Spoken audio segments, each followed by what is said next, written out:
This week in Aristeia 99, we're talking about Prysm. First off, before anything else, man, does she look like she's Super Saiyan? Just asking.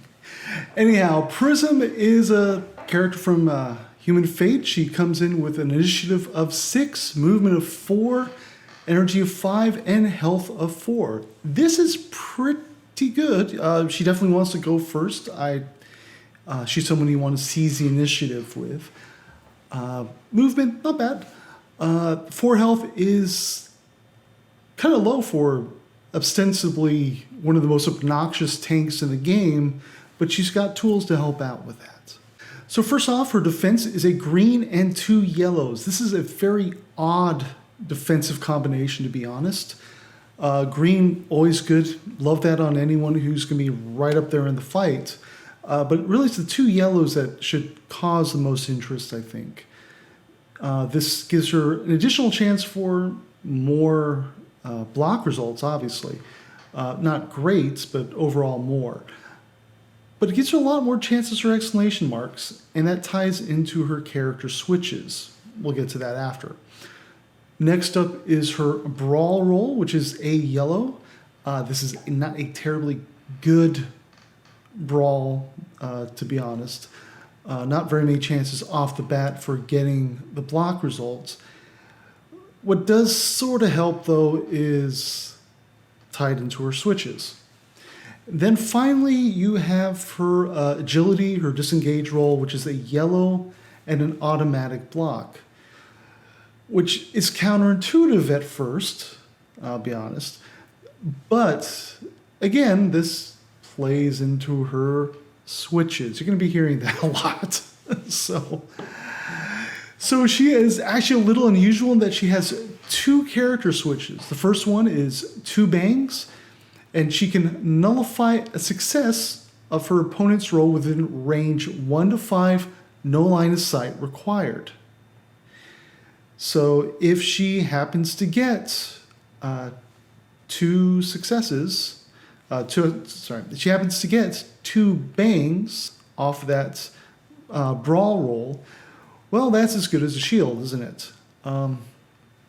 So she's not necessarily be the best at keeping people stuck in place when you consider that. But what you want to look at next, however, would be for a block and a bang. She can impose the Taunted state on an enemy with range 1 to 3, no line of sight required. So there is a 1 in 6 chance-ish of her getting that with her brawl. With her actual defense roll, pretty good chance there.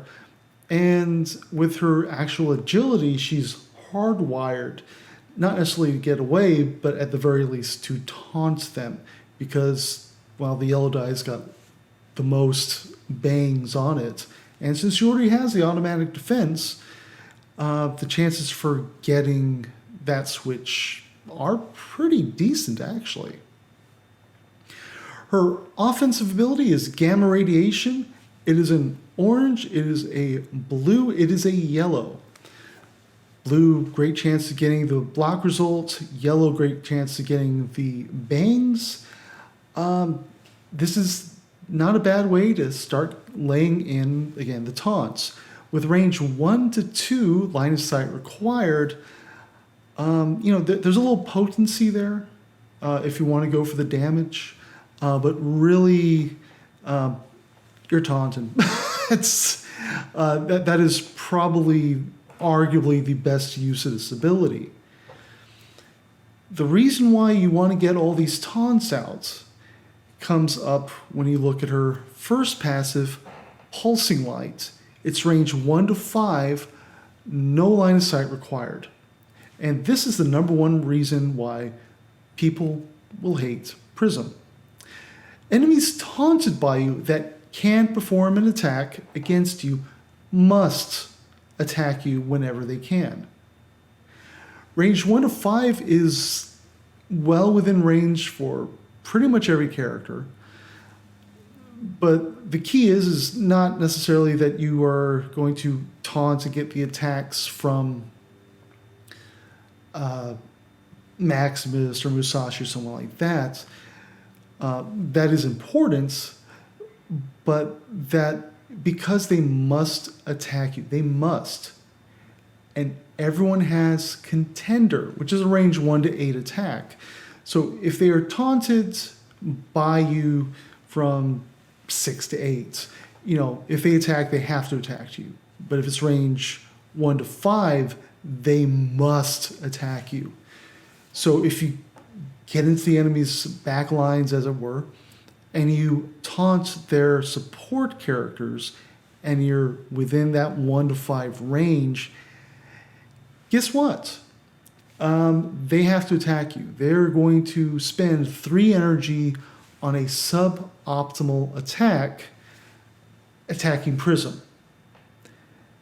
And that is, when you look at her defense, and she's got a decent chance of nullifying attacks via her switch, plus she's got that green, you can sort of see how this will mess around with people. And certainly the more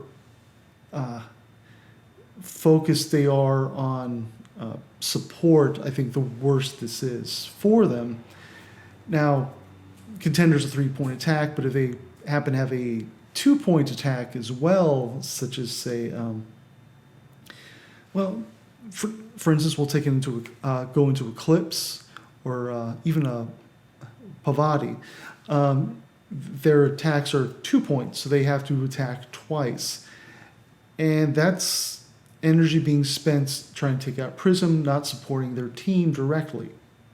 And that is just an amazing way to utterly mess up and mess around with the opposing team. People always think about, I'm going to taunt the big guy or the really, Wild Bill or whoever. But the mandatory attacking in this case messes up the less combat-focused characters, and that's important. On top of that, because she couldn't get any more obnoxious, we're going to look at its Guiding Light. It's her second passive. At the end of your activations, after the states step, so all the way at the end of her turn, pretty much right before you hand it over to the next player, the other player, impose the marked state on yourself. And this is what makes Pulsing Light even worse, because they can't say, oh, well, I'm dazzled. Well, it doesn't matter because she's marked. It's like you can say, oh, well, I'm not next to her. Well, between this character's between us, or this wall's between us, whatever. If you're still within range 1 to 5, and you're taunted by her, then you still have to attack her.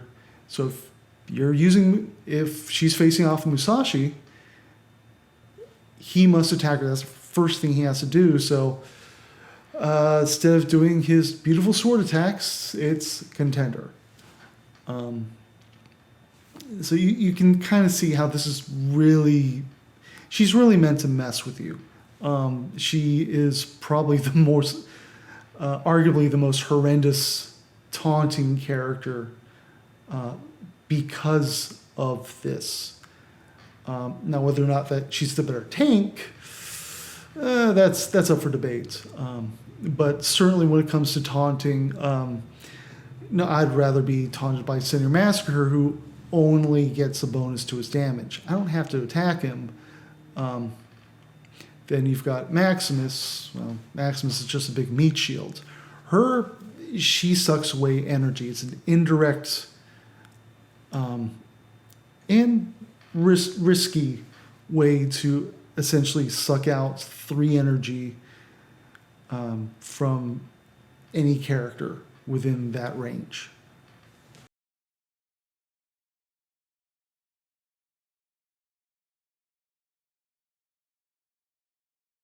So, onto her tactics. First up, we're going to look at Blinding Light before a roll's critical block step.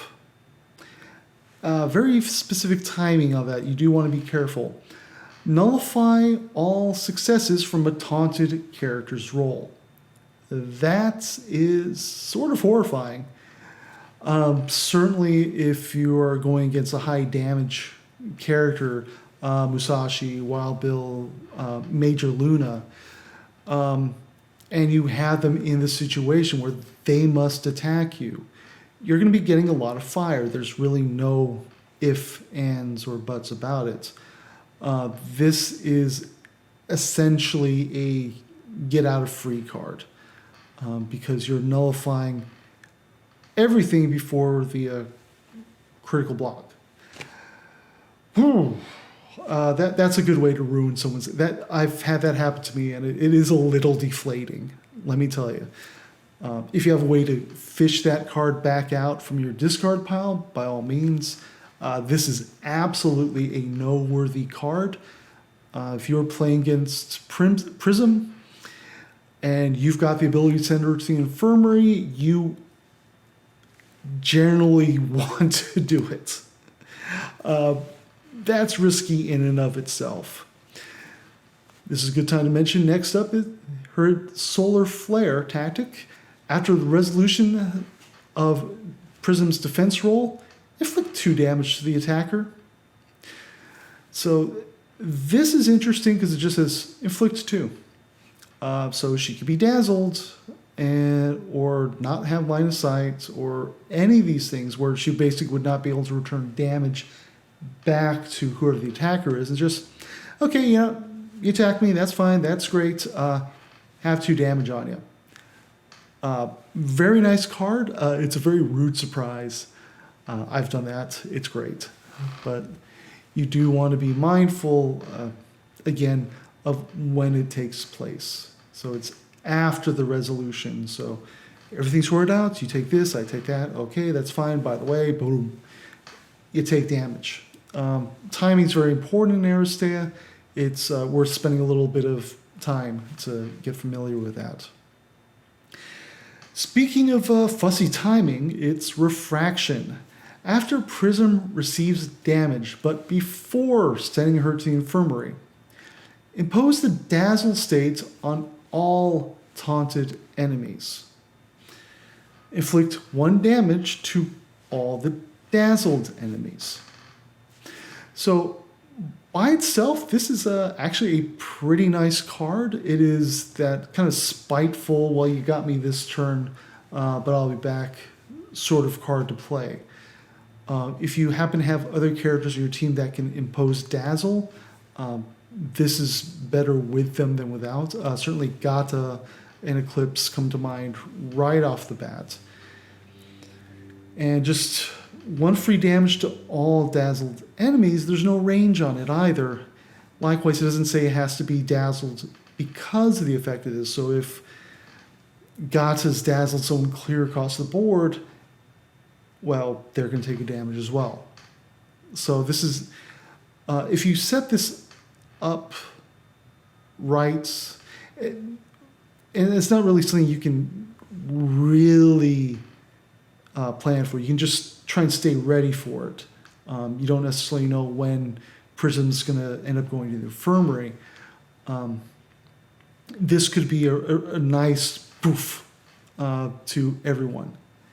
Very good card. This is definitely, again, a no-worthy card. If you're in a high-damage game, sometimes 1 point's really all that's needed to push someone over the edge and get them into the infirmary as well. Great card. Definitely a no-worthy card, if possible. If you are using TCOM, if you got a way to get this card somewhere else, great, do that. So after refraction, we have reflection. During the action step of Prysm's activation, inflict 1 damage to all enemies within range 1 to 2 line of sight required. So again, this is another good card to get a bunch of damage in at once. And you'll kind of see this recurring theme throughout her tactics in that basically you're penalizing opponents for addressing the problem that is Prysm. So if you attack her, you can take damage. If you're too close up, you take damage. If you are right next to her and taunted at the wrong time, you take damage.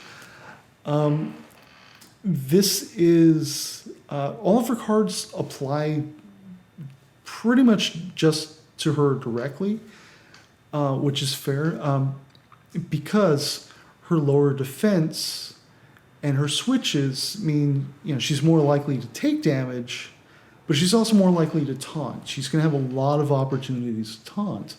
So this helps with her survivability, not so much in that she reduces the damage that she takes, so much it affects how much you want to hurt her. Certainly if you are there, you're right next to her or close by, it'll give you pause in thinking, okay, so you'll look at Prysm and say, okay, I can damage her, or I can try doing something else to her that's not an attack. And this does change. So someone like Padre Mendoza, he's going to favor his blast radius Inferno there instead of his direct attack. This is an active discouragement to attacking her, which is something you end up forcing people to do through the taunting. And you kind of see how this is. Because of this, she can be, and well played, she can be a horrifying character to see on the other team. And that's a good thing. A purpose of a tank should be to mitigate damage, and discouraging attacks in the first place is one way of doing it. So, and that's Prysm. So next week we'll be talking about Bixie. I've got to do my homework. She's actually probably one of the most interesting characters in the game, but she's certainly not the easiest. If you want to play expert mode, she's it. So like, comment, and subscribe. And thanks for watching Shameless Mayhem.